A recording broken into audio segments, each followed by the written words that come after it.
7 years. That's how long I stayed in a marriage that slowly erased me. 7 years of lifting Kwame from bed to chair, scrubbing his back during sponge baths, memorizing his medication schedule like scripture. I thought I was being noble, a devoted wife holding our love together after fate flipped the table. I had dreams once, running a travel blog, exploring beaches from Zanzibar to Cape Town. But when that truck slammed into Kwame's car, I hung up my camera and picked up bedpans. I told myself love requires sacrifice. The truth. Sacrifice swallowed me whole. My 20s blurred into hospital rooms, late-night bathroom runs, and whispered prayers that the man I married would someday smile at me again. Then one Thursday morning everything shattered. I had gone to the rehab center with a bag of Puff Puff from his favorite vendor. His laugh cut through the courtyard like glass slicing silk. "She's basically a housemaid with a marriage license," he bragged to another patient. "Free labor, no stress. She cooks, cleans, carries me around. Smartest deal I ever made. When I'm gone, Malik gets everything." That's my blood. My knees buckled. The world dimmed. The man I gave everything for saw me as nothing. I stood frozen behind a concrete column, clutching that warm paper bag like it could hold my crumbling world together. His words kept echoing, slicing through me with every smug laugh. "She's basically a housemaid with a marriage license. Free labor. No stress. Malik gets everything." I wanted to walk out into the sun, confront him, scream, but my legs were stone. If I moved, I would shatter right there on the courtyard tiles. I stared at my reflection in the glass door for a moment. Same face, same tired eyes, but something in me cracked.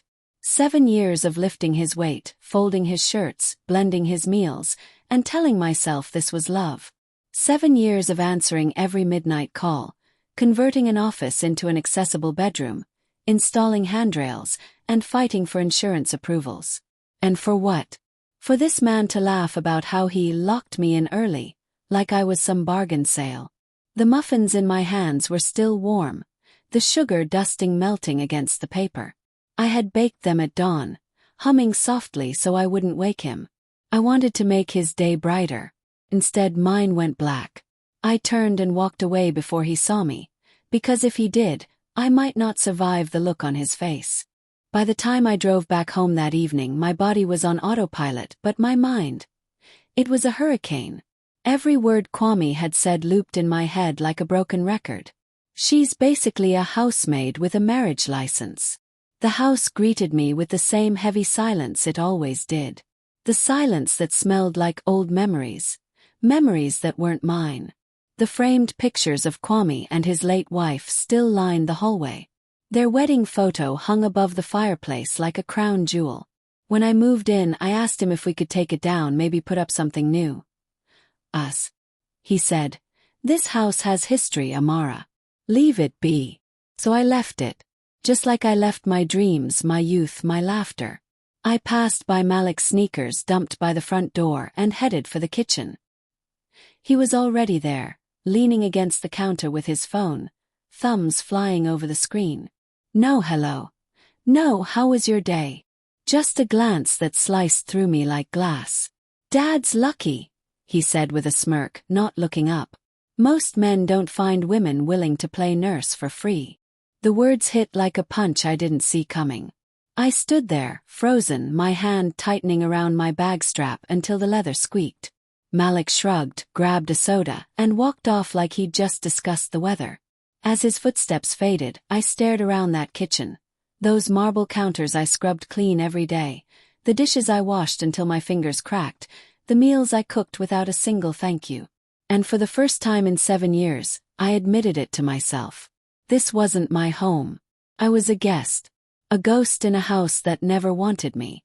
That night, I sat on the edge of the bed. The same bed where I once whispered dreams to a man I thought loved me. Kwame lay in the hospital, probably watching sports, smiling at nurses, telling more jokes about the free caregiver waiting at home. I stared at the muted TV across the room. The sound was off, but the images flickered across my face like ghosts of a life I never got to live. My reflection on the black glass screen looked hollow. My hair was tied back in a frizzy bun, my eyes ringed with exhaustion.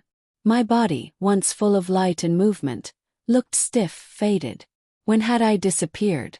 I used to take photos of sunsets from mountaintops, write blog posts that made strangers dream of places they'd never seen. I was Amara, the girl who danced barefoot on beaches in Lamu, who sipped coconut water in Zanzibar. No. I was a live-in nurse with a ring and no respect. The breaking point didn't come with a bang. It came like a whisper sliding under a closed door. A realization that settled heavy on my chest as I curled up on the couch that night. I am nothing more than his convenience. And for the first time in 7 years I didn't cry. I didn't rage. I just went quiet inside. A quiet that felt like the first breath after drowning. The next morning I moved like a robot. Boiling water, setting the kettle on the stove, laying out breakfast like I'd done every day for 7 years. Grits, fried eggs, slices of avocado. My hands worked, but my heart wasn't there. My heart was still in that courtyard, bleeding from words I could never unhear. By the time I plated the food, Malik strolled in. His phone glued to his palm. He didn't even glance my way. Just opened the fridge, grabbed a can of malt and muttered, "Dad says you've been acting weird. Don't start drama now." Drama. That's what my silence was to him. Drama. I swallowed the bitterness rising in my throat and sat across from him. "Malik," I said softly. He finally looked up, eyebrows raised like my voice was a disturbance. "Do you ever think about respect?" He laughed, a short, sharp laugh that sounded just like his father's. "Respect. Lady, you knew what you signed up for. My dad needed a nurse. You volunteered. Don't start feeling special now." Something inside me snapped. Not loud, not violent, just a clean final break. Like the last thread on a frayed rope giving way. I stood up, walked to the sink, and stared out the window. The garden outside was wild now. Flowers overgrown, weeds creeping up the fence. It used to be neat because I cared. I watered those flowers, pruned those shrubs, believing beauty could bloom in a borrowed house. But looking at it now, it was just chaos. And it matched me perfectly. Malik was still talking behind me, something about wills and property.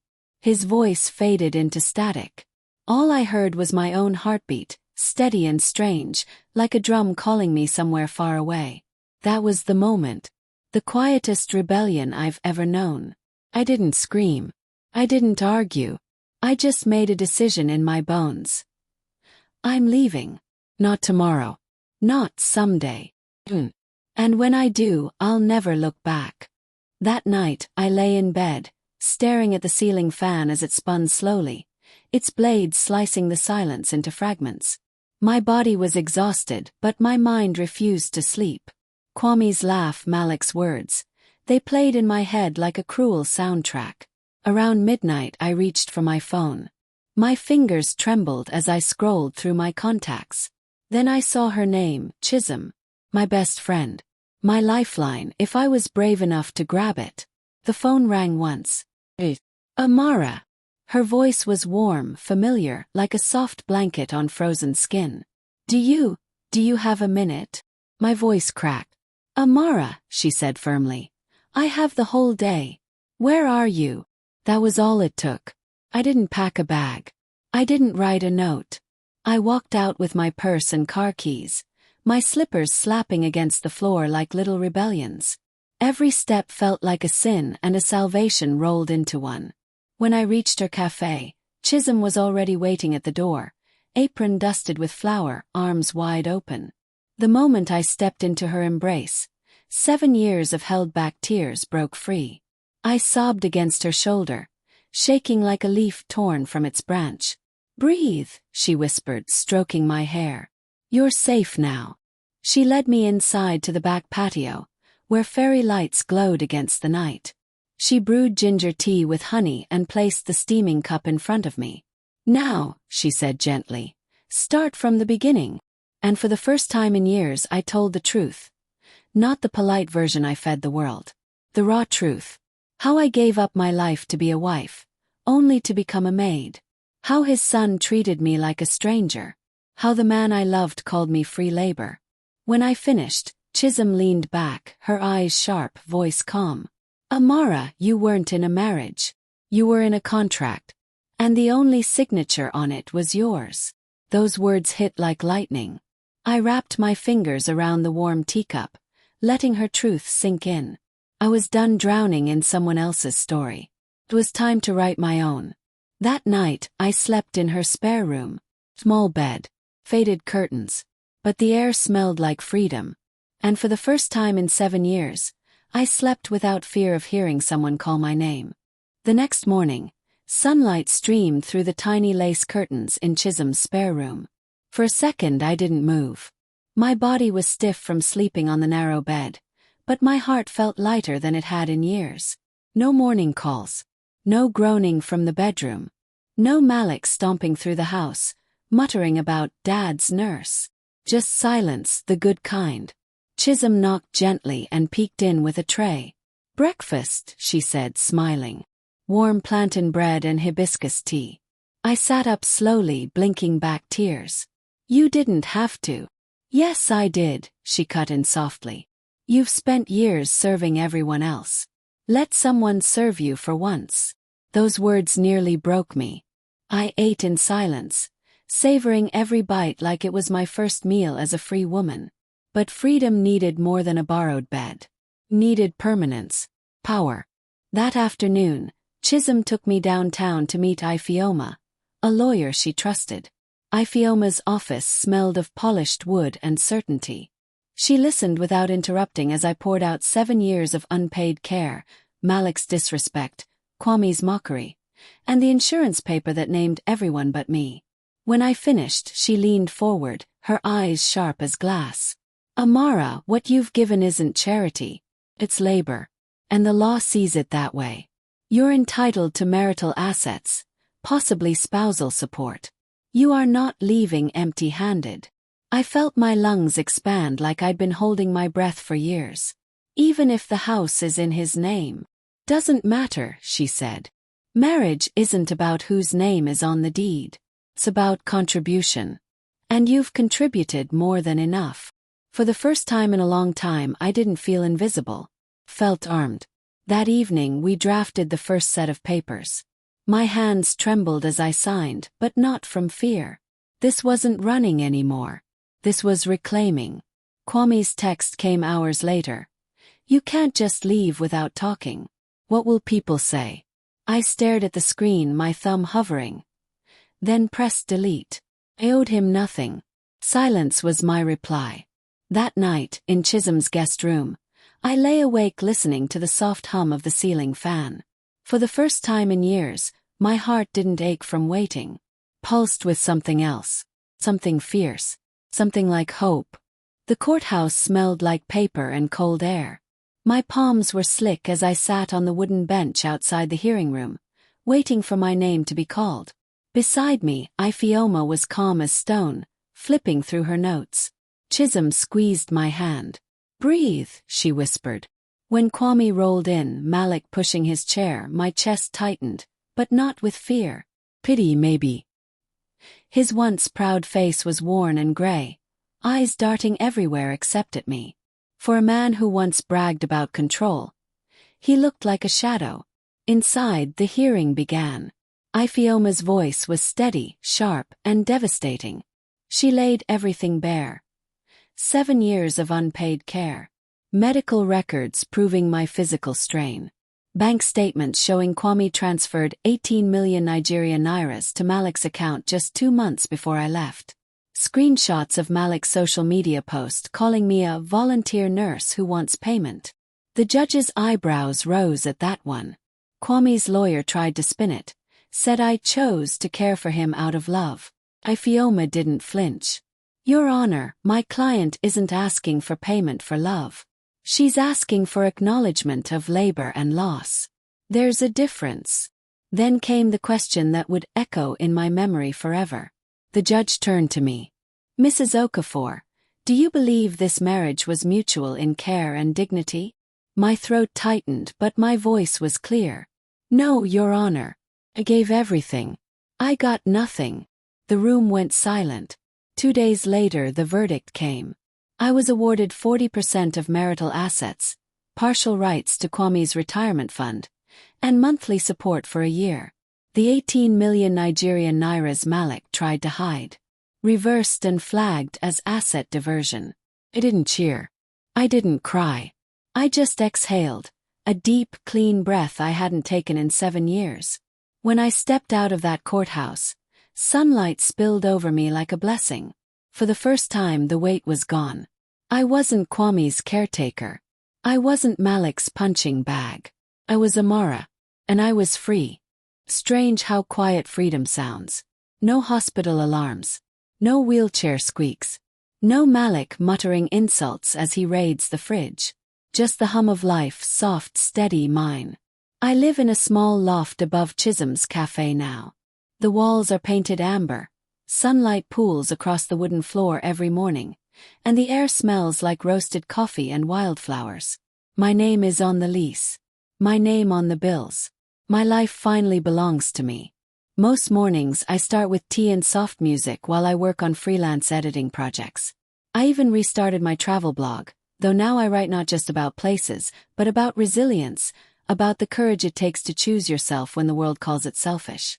I named the blog The Quiet Escape. My first post was titled From Caretaker to Creator. It went viral. Women wrote from everywhere. Teachers, single mothers, nurses. One message said, "You gave me the permission I didn't know I needed." I cried reading that. Not from sadness, but from power, the kind that comes from surviving yourself. Kwame never reached out. Malik didn't either. Last I heard, Kwame was in a care facility. Part of me thought I'd feel guilt. But all I felt was distance, like watching an old movie you've outgrown. I still have moments. Tiny echoes of grief when I find an old photo or smell something that reminds me of the life I once lived. But I don't fight those feelings anymore. Grief isn't proof you made the wrong choice. It's proof you cared deeply. And now, I'm learning to care for someone new. Me. This isn't the end of my story. It's the beginning. Because love isn't about losing yourself. Love, real love, starts when you finally see yourself and say, you deserve more. And now so do I.